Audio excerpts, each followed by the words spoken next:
नमस्कार मित्रों, आप सभी का बहुत बहुत स्वागत है गुरुमुखी साधना चैनल पर। और मैं ज्ञानूराम आशा करता हूँ कि आप सभी भाई बहन अच्छे होंगे, बाहर स्वस्थ होंगे। आज जो मैं आपके सामने वीडियो लेके आया हूँ, ये शास्त्रार्थ चक्र से, यानी कि परमात्मा के होने का एहसास। आप ये चक्कर जागृत होता है, थोड़ा बहुत भी मतलब जागृत, तो ये तो समझो कि इसको तो जागृत करना एक बहुत बड़ी बात है। और इस तक ये नहीं कि कोई आदमी पहुंच नहीं पाता, पहुंच पाता है, सब कुछ हो पाता है। एक्चुअली में होता है क्या मित्रों, मैं आपको बताऊं, चीज़ बताऊं कि क्या होता है।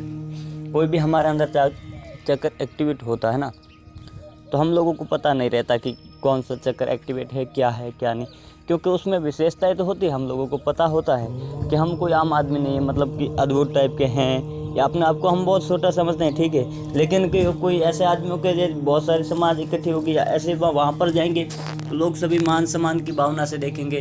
और कई लोग ऐसे होते हैं उनको मान सम्मान की, बल्कि उनकी वो उल्टा होता है, उसका मान सम्मान का उल्टा होता है। सीधा सीधा समझाने की कोशिश कर रहा हूँ भाइयों, तो उसी हिसाब से होता है। तो अब इसमें जो शास्त्रार्थ चक्र है, इसमें आदमी खुद वाकई में परमात्मा का एहसास करना शुरू कर देता है। अब जो आदमी परमात्मा का एहसास करना शुरू कर देता है, परमात्मा माने तो भगवान या परमात्मा का एहसास करना शुरू कर देता है, तो उस आदमी के साथ ये नहीं कि वो हर चीज़ में फिर परमात्मा का एहसास करता है। इतना शीतल और इतना वो स्तर हो जाता है कि उनको हर चीज़ में परमात्मा नजर आते हैं। नज़र तो आते हैं, क्योंकि आगे चक्र के ऊपर की बात, वो तो नज़र आएंगे। आप बात समझ रहे हो ना मेरी, आगे चक्र से ऊपर की बात है तो नज़र तो आएंगे। हर आदमी को वो समझेगा, पशु पक्षी उनकी आवाज़ तक समझना शुरू कर देता है। और आवाज़ नहीं तो उसकी भावना तो समझ लेगा। पशु जैसे ऐसे मैंने कई लोग देखे, हमारे राजस्थान में हैं लोग, गाय बकरी वाले भैंस वाले रहते हैं, तो मैंने ऐसे देखे हैं कि अपनी बकरी की आवाज़ सुन के पहचान लेते हैं, या और सारे अपने बकरी के पैर देख के पहचान लेते हैं, या फिर वो कोई जानवर की भावना देख के बता देते कि इसको ये है। तो उन्हों को क्या है कि उतनी वो समझने की उनमें क्षमता रहती है। तो मैं आपको समझा, एग्जाम्पल दे रहा हूँ, कोई ये सही बात नहीं, एग्जाम्पल दे रहा। तो उसी टाइप से आदमी प्रत्येक व्यक्ति में उस परमात्मा का शोधन करता है। वो वाणी बोलेगा, हर आदमी जो बोलता है ना शब्द, एक बोलता है उसका चारों में से लगाओ, ठीक है, चारों में से उसका विचार लगाओ। तो फिर ऐसे कोई विचार लगाना शुरू कर देता है तो उसकी बुद्धि अपने आप काम करती है और उतना दिमाग बहुत बड़ा हो जाता है, वो कोई भी काम में हाथ डालेगा। तो अब एक बात सोचो, मेरे को बताओ ये कि हम लोगों ने अभी, आपको मैं एग्जांपल दे देता हूँ कि अभी हम लोगों ने एक मंत्र उठा लिया, ठीक है, मेरे चैनल पे आपको मिलेंगे मंत्र। हम रक्षा मंत्र उठा लिया, तो अब हम लोगों को रक्षा मंत्र उठाया तो कैसे करेंगे, सीधा उठा के उसको नहीं करेंगे ना, सबसे पहले उसका विधि देखा। अब हम लोगों को तो मंत्र याद करना, याद किया, विधि देखा, प्रयोग किया, और समझो कि हाँ प्रयोग किया, और प्रयोग करेंगे तो ऑटोमेटिक वो मंत्र हम लोगों को अलग अलग तरीके से काम शुरू कर देगा। अपना हम उसके तरीके आते हैं, अलग अलग हिसाब से तरीके आजमाते हैं। तो उसी टाइप, क्योंकि वो हम लोगों को वो मंत्र ही बताता है, वो हमारा ज्ञान ही बताता है कि तुम ऐसे करो इसको प्रयोग। आप सही बता दो मेरे को, आपको पता होगा कि आप मंत्र जाप करते हैं या कोई सिद्ध मंत्र करते हैं, क्या वाकई में उसकी विधि लिखी हुई वैसे आप प्रयोग करते हैं सिद्ध करने के बाद, या उनका कुछ चेंजिंग हो जाता है? अब आप सभी साधकों में से ये सोचेंगे कि यार उसमें तो चेंजिंग होता है, तो बिल्कुल होता है, बिल्कुल होता है चेंजिंग, बिल्कुल सत्य कथन। क्यों कि यही आगे चक्कर है, ये हमारे को घुमा, यही शास्त्रार्थ चक्कर है, ये हमारा दिमाग में रहता है और ये हमारे को बताता है कि अब इसको तीर का चोट देना तो ऐसे करके ऐसे करो, ठीक है। तो ये चक्कर कहाँ को से बता देते हैं आपको। शास्त्रार्थ चक्र को आमतौर पर शुद्ध चेतना का चक्कर माना जाता है। ये मस्तिष्क में स्तर, बीच में ऊपर की ओर स्तर होता है।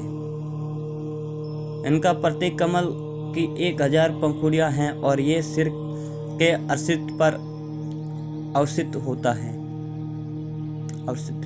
है।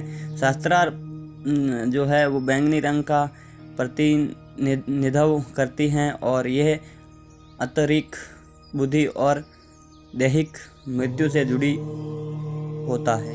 शास्त्रार्थ चक्र का आंतरिक रूप कर्म के विमोचन और दैहिक क्रिया, ध्यान से मानसिक क्रिया और सर्वभौतिक चेतना और एकता से और भावनात्मक क्रिया अस्तित्व से जुड़ा होता है। ठीक है, और ये चक्र खुलने के बाद में तो जागृत हो जाता है कि आदमी। लास्ट में एक बात बता रहा हूँ, तो 10वां दरवाज़ा यहीं है, मुक्ति का मार्ग यहीं है, यहीं से निकल के मुक्ति होती है हमारी। जब हम लोगों को भगवान, वो कहते हैं ना,